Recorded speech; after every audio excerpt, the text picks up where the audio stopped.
অনেক দিন আগে দেশের একটা বিজয়নগর নামে রাজ্য ছিল। সেখানে ছিল সোনার মহল নামে একটা রাজপ্রাসাদ। আর বিজয়নগর সোনার মহলে ছিল এক সাহসী ন্যায়পরায়ণ রাজা। আর রাজা প্রজাদের কাছে ছিল খুবই প্রিয়। রাজ্যের সবাই তাকে ন্যায় বিচারের রাজা বলে ডাকত। একদিন রাজ্যে শোনা গেল কারো ঘর থেকে সোনার হার চুরি হয়েছে। সবাই দোষ দিল এক গরিব কৃষককে। সৈন্যরা সেই কৃষকের বাড়িতে গিয়ে ধরে আনল এবং রাজার সামনে নিয়ে এলো।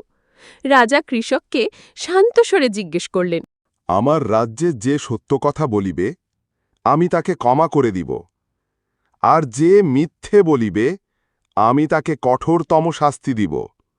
তাহলে সবাই এবার শোনো, আমার রাজ্যের এক ঘর থেকে একটা সোনার হার চুরি হয়েছে।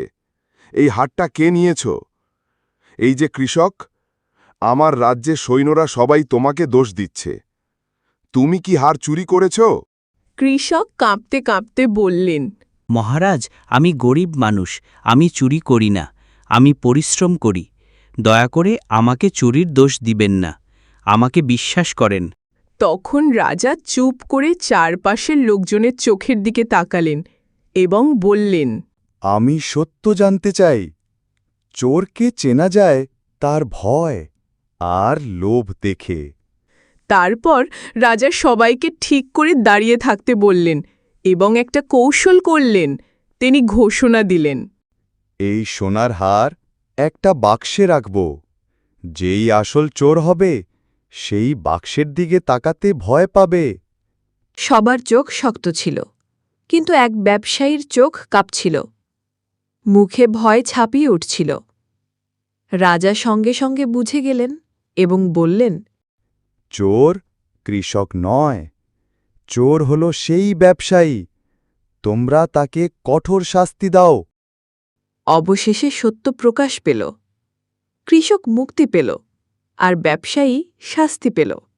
তারপর রাজার সৈন্যরা রাজার কথা মতো ওই চোর ব্যবসায়ীকে অনেক মারধর করল। সৈন্যরা তাকে কঠোরতম শাস্তি দিল। দেশে একজন সত্যবাদী ন্যায় বিচারক থাকলে দেশ উন্নত হয়। ন্যায় বিচার থাকলে ব্যবসায়ী, কৃষক, শ্রমিক সবার কাজে নিরাপত্তা থাকে। ফলে বাণিজ্য, কৃষি ও কর্মসংস্থান ভালো হয়। সামাজিক সম্প্রীতি বজায় থাকে।